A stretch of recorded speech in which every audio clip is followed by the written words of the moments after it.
He thought he had it all: a loving wife, a happy child, a quiet, stable life. William believed nothing could shake the world they built together. But everything changed the moment his wife's first love reappeared. Nigel, the man whose name hadn't been spoken in years. What started as casual texts turned into secret smiles, late-night messages, and stolen glances. How do you fight for someone who's already halfway gone? Hello, my friend. I'm so glad you stopped by my channel. If it's your first time here, don't forget to subscribe and like this video, as every like truly inspires me. Please tell me which city and country you watch this video from. Now, let's get started. My name is William. I'm 37 years old, and until last year, I truly believed I had everything figured out. Aurora and I had been together since college. One of those couples people envied, the kind that seemed rock solid. We had our rituals, our well-worn traditions. Sunday brunch at our favorite little cafe, movie nights snuggled up on the couch with our son Larry, and peaceful weekends spent at her parents' lakeside cabin. My job as an insurance analyst wasn't exciting, but it was secure, dependable. Aurora worked part-time at a boutique, free from the pressures of a high-stakes career. Our life was steady, familiar, perhaps too familiar. The warning signs were there before I had the words to acknowledge them. Small things, easy to dismiss. The way she spent more and more time on her phone at night, scrolling endlessly. The sighs that followed whenever I talked about my day. The barely touched dinners, her fork aimlessly pushing food around her plate. Her distant expression when I brought up weekend plans. I told myself not to overanalyze. After all, we had years of history together. Why start doubting now? Then Nigel came back into the picture. His name hadn't been spoken in our home for years, yet the moment it flashed across her screen, something between us shifted. At first, it seemed harmless. Nigel had been her first love, the high school and early college romance that ended long before I entered the picture. He had moved away, made a name for himself in Chicago, and for some reason, he was back. Aurora was ecstatic. She barely looked up as she told me. "William, you won't believe it. Nigel's back in town. He just messaged me. Isn't that crazy?" I shrugged. "Oh yeah? Isn't that great?" she said, grinning, her teeth sinking into her lip. "It's been forever. He was such a huge part of my life. And now, he's doing amazing things. Started his own company, travels all over, was even featured in some magazine. Can you believe that?" I nodded, but a knot tightened in my stomach.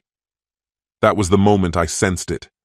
That almost imperceptible shift when someone starts wondering about the path they never took. At first, it was subtle. His name surfaced in conversations more often than I was comfortable with. Easy to ignore if I wasn't paying close attention. But soon, it became impossible to miss. One night at dinner, as she absent-mindedly scrolled through her phone, she murmured, "Nigel just launched another business. Can you believe it?" I barely glanced up. "That's nice." "No, William, really. It's incredible. He built everything from the ground up, and now he's running 3 different companies. He's everywhere lately. I always knew he'd go far." There was something in her voice, admiration mixed with something else, something I didn't like. I ignored it, but it didn't stop. Soon, Nigel was in every conversation. "You know, Nigel always said I had the best eye for fashion," she mused one morning while picking out clothes. "Nigel's hosting a fundraiser next week downtown. You wouldn't really be into it, though." Then, one evening, as I walked into the living room, I saw her laughing softly at her phone, fingers typing rapidly. A private smile played on her lips. "What's funny?" I asked, moving closer. She locked her screen so quickly it was as if it burned her fingers. "Oh, nothing. Just a meme." "A meme." "Right." I let it slide. Maybe I shouldn't have. The coincidences kept piling up. Nigel conveniently stopped by her boutique. They just happened to bump into each other at the grocery store. She'd casually mentioned grabbing coffee with him, brushing it off like it was no big deal. "Just catching up," she'd say, offering a nonchalant shrug, but her eyes never quite met mine when she did. Then came the subtle shifts in her habits, tilting her phone away when I walked past, keeping her messages brief when I was around, but typing endlessly when she thought I wasn't looking. One night, lying in bed, I caught a glimpse of her screen, the glow illuminating Nigel's name at the top of a long thread of messages. The moment she noticed me looking, she swiped out of the chat. "Who are you texting?" I asked carefully. "No one, just Sarah." A lie. I knew it, but I didn't call her out on it, not yet. I told myself I was imagining things, that I was reading too much into it. She wouldn't cross that line. She wouldn't betray me. Nigel was just a piece of her past, a fleeting distraction. Eventually, he'd fade away again. I was wrong. One evening, flipping through TV channels on the couch, I heard her voice, light, casual, but her words sent a chill through me. "Nigel invited us to a dinner party." I looked up. "Us?" As she adjusted her earrings in the hallway mirror, her voice carried an easy nonchalance.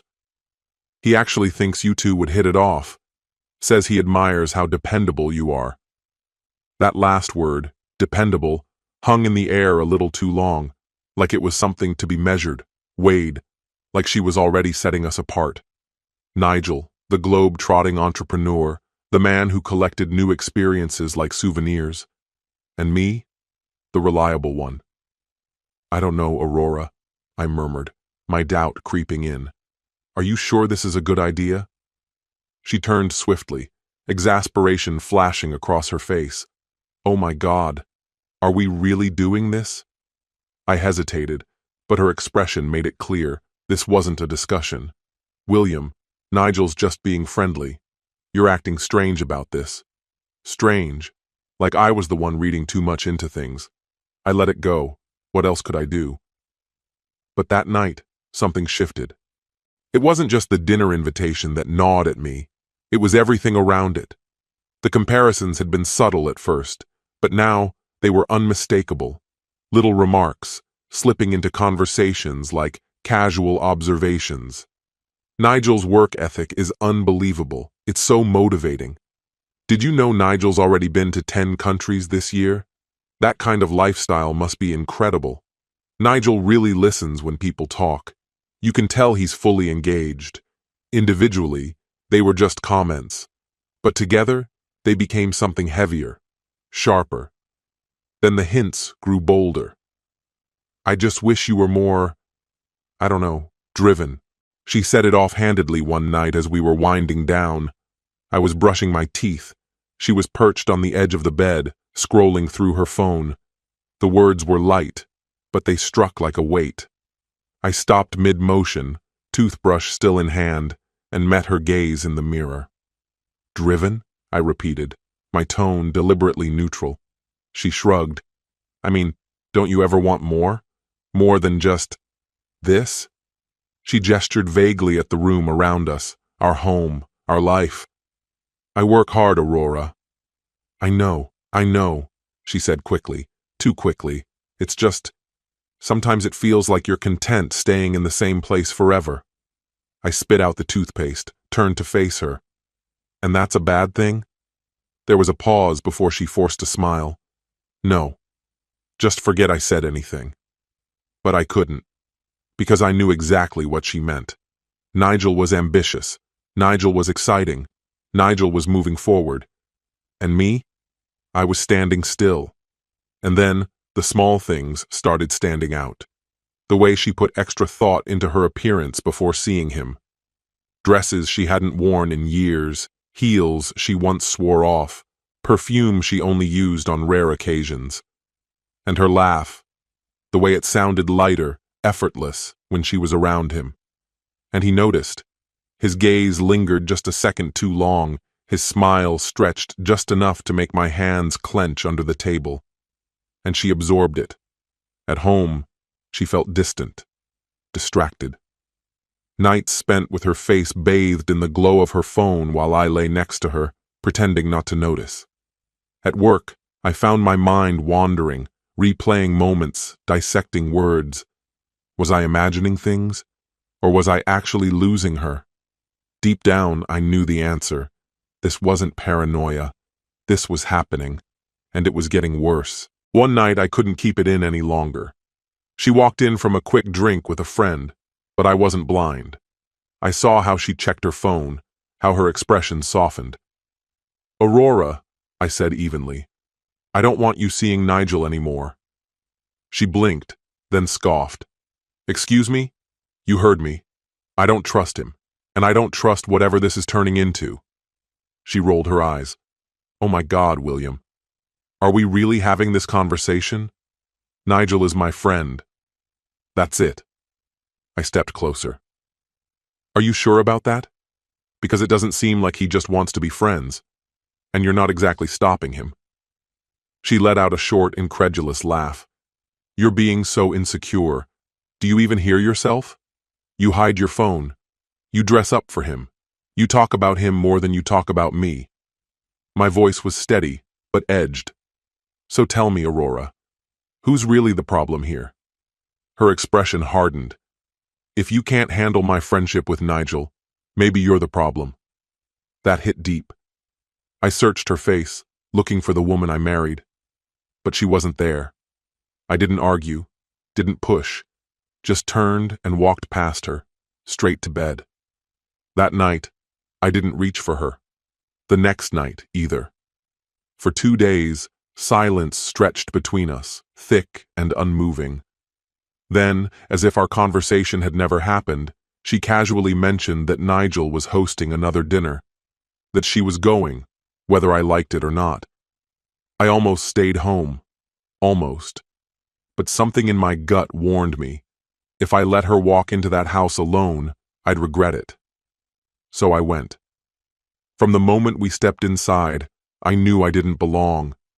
The air itself felt different, laced with the quiet hum of wealth. It clung to every tailored suit, every gleaming wristwatch, every too polite smile. These were people who lived in another world entirely, a world Nigel fit into effortlessly. And Aurora? She was slipping into it too. Aurora, on the other hand, fit in seamlessly.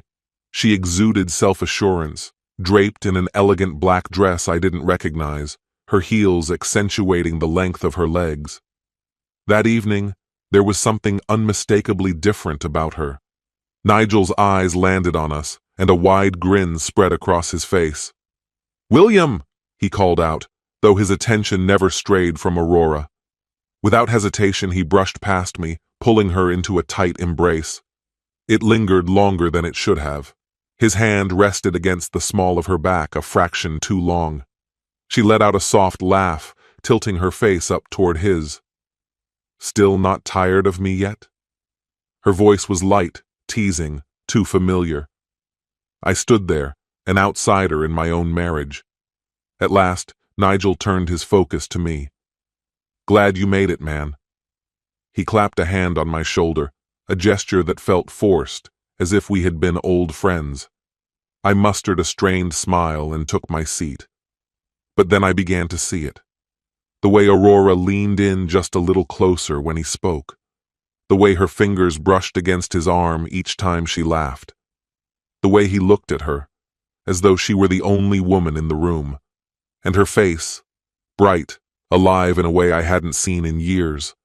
A tight knot coiled in my stomach, my fingers wrapped around my glass, so tense I thought it might crack.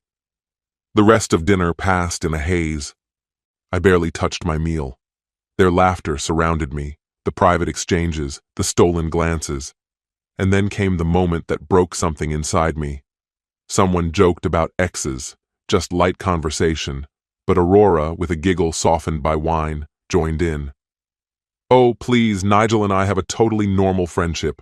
Nothing strange about it. It's called being mature. Not every guy is so insecure about things like that." Laughter rippled around the table. My stomach turned to stone. I placed my fork down. Insecure? The word left my mouth sharper than I intended. Aurora shot me an exasperated look. "Oh, don't start, William." Then she said it. the one line that made the entire room go silent. "It's not my fault Nigel is bigger than you in every way." The weight of her words crashed over me. The table fell into an uncomfortable hush. Eyes flickered toward me, waiting to see how I'd react. My ears rang. Nigel shifted in his chair, suddenly uneasy.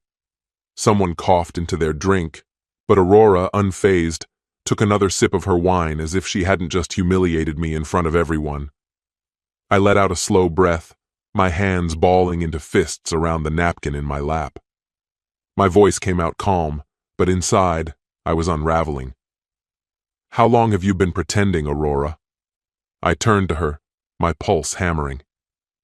"Because from where I'm sitting, it sure looks like you'd rather be with him than with me." Her smirk wavered. Her eyes darted away, searching for an escape. Nigel cleared his throat. "Hey man, I think you're taking this the wrong way." "No." I cut him off, pushing my chair back. "I don't think I am." I tossed my napkin onto the plate, my decision made. "You two enjoy your little nostalgia trip. Hope it was worth it." And then I left. I didn't wait for her. I didn't turn back. That night marked the end of Aurora and me as husband and wife. She came home late, likely expecting a fight, maybe even wanting one. But I didn't give her the satisfaction. I had already packed my bags. "William, can we just talk about this?" she asked, arms folded as she leaned against the bedroom doorframe. I didn't lift my head as I zipped up my duffel bag. "Talk about what, Aurora?" She let out a dramatic sigh. "About how you're blowing this out of proportion. It was just a joke." I finally met her gaze. "Was it?" She hesitated, just for a second. But that pause told me everything I needed to know. I threw the bag over my shoulder and stepped past her. "You made your choice, Aurora. Now I'm making mine." And this time, I really didn't look back. The divorce was a battlefield. Aurora played the victim, twisting the story to paint me as the one who abandoned our marriage. In court, she wept, spoke about how much she adored our son, Larry, how all she wanted was for things to be amicable. But the truth had already spread through town. People had seen how she looked at Nigel, heard the whispers from that dinner party, noticed the way she never missed a chance to compare me to him. But the law doesn't care about emotional betrayal. It cares about stability. So, despite everything, she won custody. I walked out of that courtroom with a divorce decree, limited visitation rights, and an emptiness I hadn't braced myself for. Aurora, on the other hand, left victorious, but she didn't look satisfied. Maybe she thought Nigel would be waiting for her. He wasn't. Nigel moved on fast, setting his sights on someone new, another woman to chase, another infatuation to burn out. Meanwhile, I settled into a modest apartment across town. Nothing special, just enough space for Larry on the weekends. Nights were long, spent staring at the ceiling, reliving every moment, wondering how I had let it all slip through my fingers, wondering if she ever did the same. A few times she reached out. "William, we should talk." I never replied, because the truth was, I had never been the problem. She had just been too busy looking back to realize what she had right in front of her all along. This story has come to an end. Sometimes relationships don't fall apart because of one big mistake, but because of 1,000 small betrayals we choose to ignore. This story is a reminder. Never take for granted the people who are truly there for you. Trust is fragile, easy to break, hard to rebuild. If something feels wrong, speak up before silence turns into distance. Love isn't just about staying together out of habit. It's about choosing each other every single day with honesty and respect. Because if someone is busy looking for something better, they've already stopped seeing the value of what they had. Cherish real love before it's gone. What's your opinion? Share it in the comments, my friend. And if you liked this story, check out other exciting videos on my channel. I'll say goodbye until the next video. See you. He gave her the world while she quietly packed her suitcase. The flowers in her hands wilted faster than the gratitude in her eyes. He was building a future. She was searching for an exit. It started with a colder glance, then the routine, "I need space," and after that, broken promises, silence between messages, and one night after which there was nothing left to save. Would you have seen it coming? The end, when the woman you love walks through the door smelling of someone else's attention, whispering, "I'm in my baby girl era"? There are no heroes here. Just a man who realized that sometimes love isn't about holding on. It's about letting go and never looking back. Hello, my friend. I'm so glad you stopped by my channel. If it's your first time here, don't forget to subscribe and like this video, as every like truly inspires me. Please tell me which city and country you watched this video from. Now let's get started. My name is Dominic, and I was in my early 20s when I met Grace for the first time. From the second our lives intersected, it was like something clicked. We became inseparable, the kind of couple people saw and instinctively thought, yeah, they're the real deal. Being with her felt effortless. Everything flowed. Late-night drives with no particular destination, conversations that stretched into the early hours without either of us noticing. Time didn't seem to exist when we were together. So when we eventually got married, it didn't feel like a leap. It was the most natural step forward in our story. We dreamed big, of traveling, creating something meaningful together, maybe even raising a family someday. For a while, it truly felt like we were living in that dream. But dreams, I've learned, have a way of fading under pressure. I threw myself completely into building a business from the ground up. Sleepless nights, relentless work, constant decision-making. Still, no matter how chaotic things became, Grace always came first. I made the time, no matter what. Random date nights, thoughtful gestures, just being there for her at the end of a long day. I did all of it not out of duty, but love. I wanted her to feel cherished. And for a while, she did. She was proud of me, my #1 supporter, my anchor. She cheered louder than anyone else. But over time, I started to feel a shift. It wasn't obvious at first. She began mentioning the need for more space, more time for herself. And honestly, I respected that. Everyone needs room to grow. I thought it was healthy. But what started as a request for space gradually turned into emotional distance. She began talking about prioritizing herself. I assumed that meant self-care, more time at the gym, diving into new interests, finding balance. But I was wrong. What she really meant was putting herself above everything else, especially us. She stopped investing in our relationship. No more checking in, no more dreaming together. But she still expected to be treated like the center of my world, like nothing had changed. It began to feel one-sided, like she wanted the benefits of being married without showing up as a partner. Still, I told myself we were just going through a rough patch. Every relationship hits turbulence, right? So, I tried harder. I gave more. I avoided conflict, kept my tone calm, tried to communicate openly. If something upset me, I brought it up gently. And when that only sparked arguments, I bit my tongue to keep the peace. I upped my efforts.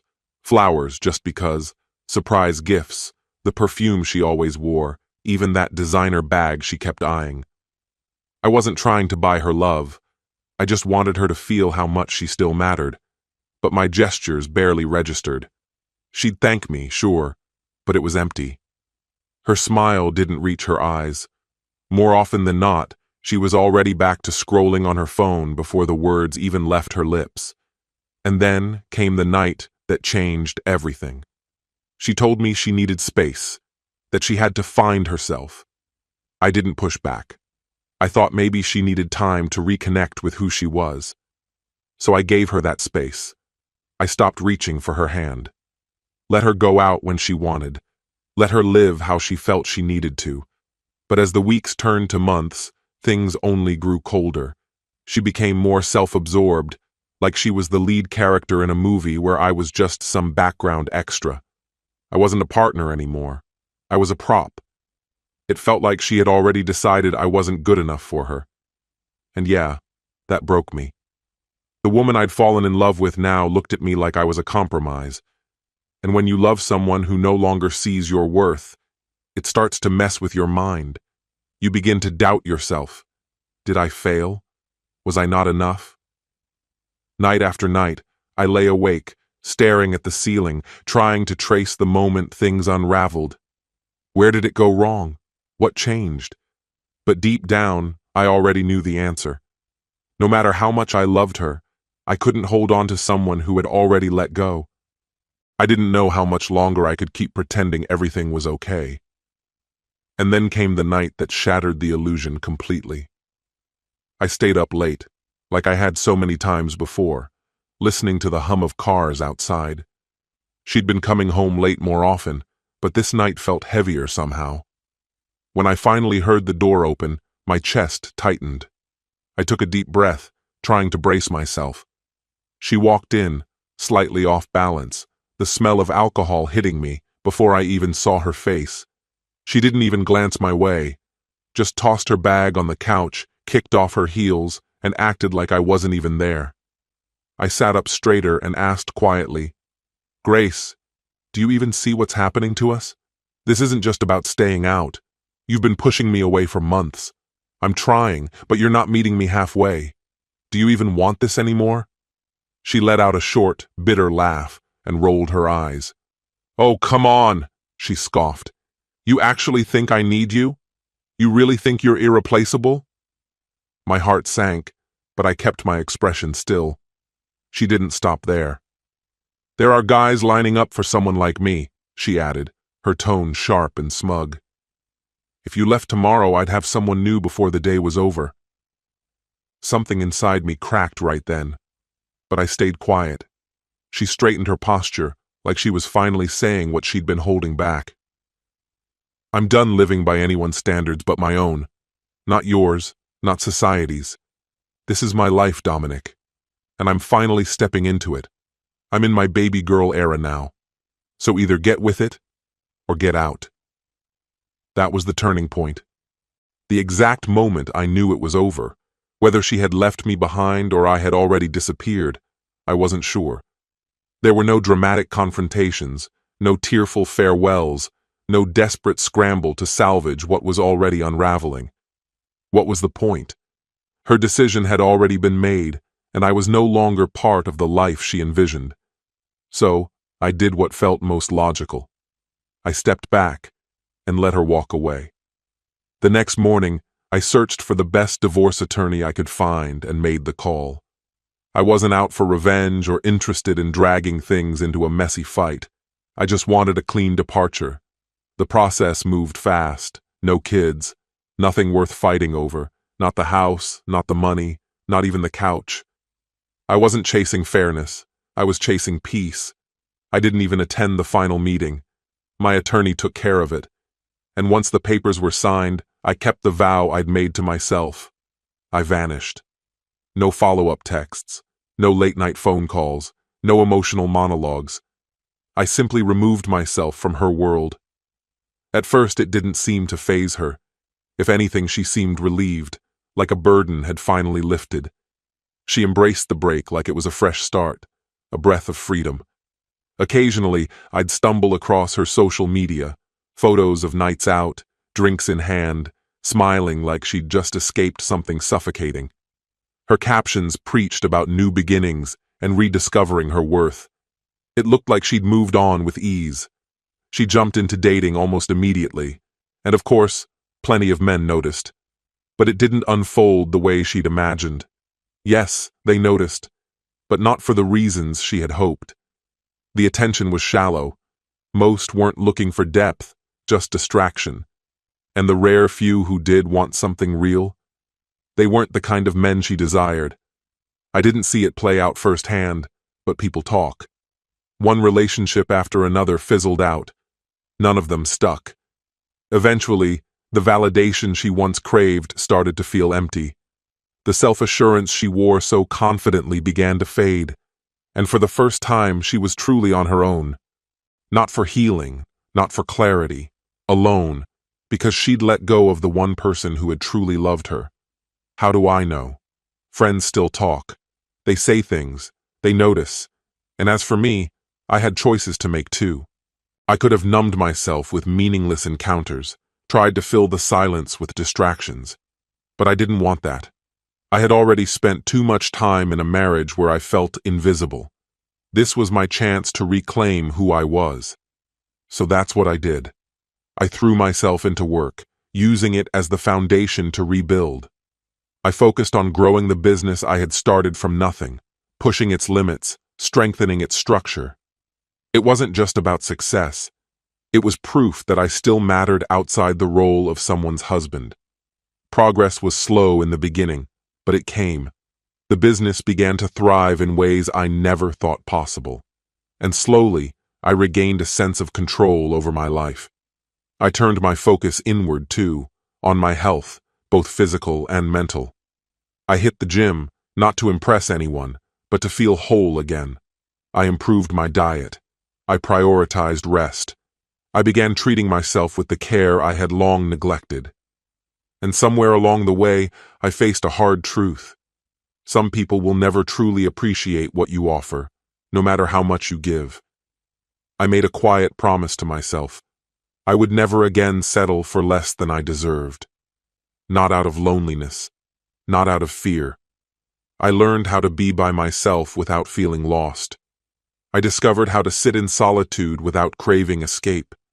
And in that stillness, I grew. I flourished. That became my greatest achievement. Years passed without a single word from her. Then, on an ordinary afternoon, life surprised me. I was out running errands, just picking up a few things at a department store. I turned down an aisle, and there she was. Grace. Only a few steps away, holding a shopping bag, frozen like she'd seen something unreal. For a second, I barely recognized her. She still looked composed. She always cared about appearances. Her eyes searched mine. Dominic. Her voice was soft, uncertain. I nodded with a faint smile. Hey, Grace. Been a long time. She let out a small, awkward laugh and tucked a stray strand of hair behind her ear. You look different. I gave a slight shrug. Yeah, life's been kind. She began asking questions, harmless ones, clearly trying to keep the conversation going. How was I? What had I been up to? I answered casually, giving just enough to be polite, never more than I wanted. I wasn't cold, but I didn't give her the opening she might have been hoping for either. I couldn't guess what she was thinking. After a few more minutes of surface-level talk, she smiled, hesitant, unsure. Maybe we could catch up sometime?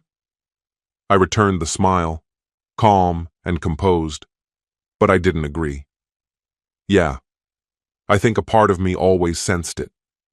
Deep down, I understood we wouldn't find our way back to each other, because that chapter of my life had already closed. A few days after we unexpectedly crossed paths, she sent me a message. It wasn't anything grand or emotional, just one of those casual, hey, nice running into you kind of texts. I stared at my screen for a while, unsure whether I should reply. But even with the hesitation tugging at me, I eventually did. From there, the conversation trickled back in. Nothing intense, nothing too revealing, just light chatter, a few shared memories, the sort of gentle nostalgia that quietly replaces old wounds and resentment. Over the following weeks, our messages would come and go. She'd text me out of the blue whenever something sparked a memory, and no matter how hard I tried to brush it off, I couldn't pretend it didn't affect me. The emotions hadn't disappeared. Feelings like that don't just fade, but the truth I came to accept was this. Love alone had never been enough. The trust we once had, it was already long gone. Then one night, she asked if I wanted to meet up. Just dinner, just to talk. And honestly, I considered it. Part of me almost said yes. But then I hesitated and finally asked myself the question I'd been avoiding all along. Why? What was I really looking for in seeing her again? An apology? Some kind of explanation that would magically make everything make sense? A second chance at something that was already broken beyond repair? No. I already knew the answer. Closure wasn't something she could hand me. I had to find it on my own. So I said no. Not out of anger, not to make a scene, just a quiet, I don't think that's a good idea. It took a while for me to admit it, but I'd been deeply hurt, more than I realized.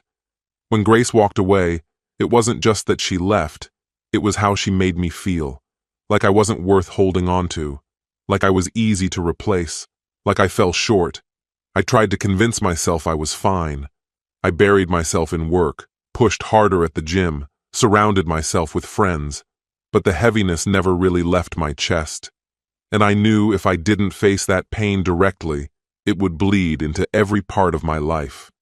So I did something I never expected. I started therapy. At first, it felt strange. Sitting with a stranger and unraveling years of suppressed emotion was uncomfortable, even unsettling. But over time, week by week, the haze began to clear. I realized that loving her hadn't made me naive. Fighting for our relationship hadn't made me weak. I was just someone who gave his heart to a person who couldn't truly value it. And that wasn't failure. It was a necessary lesson. Healing didn't come all at once. It came in quiet moments, small victories. So I cut the cord for good. No more texts. No more random conversations. No more lingering what-ifs. I decided to finally close the door. Before deleting her number, I sent one last message. No bitterness, no resentment. Just honesty. I wish you all the best. I used to think the only way to move on from someone who broke you was to make them feel the weight of their loss, to prove they'd made a mistake. But I've come to learn something far more powerful. That kind of revenge? It's hollow, exhausting, and the most powerful form of revenge isn't revenge at all. It's choosing to heal, to grow, to become someone wiser, someone stronger, silently and steadily, while they watch from a distance. And that's exactly what I did. This story has come to an end. Sometimes love isn't about fighting until the bitter end. It's about honestly admitting that you're no longer being chosen, and there's no weakness in that.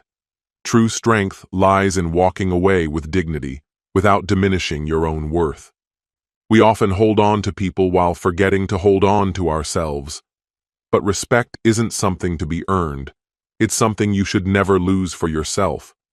Real healing doesn't come when they come back. It comes when you reclaim your power.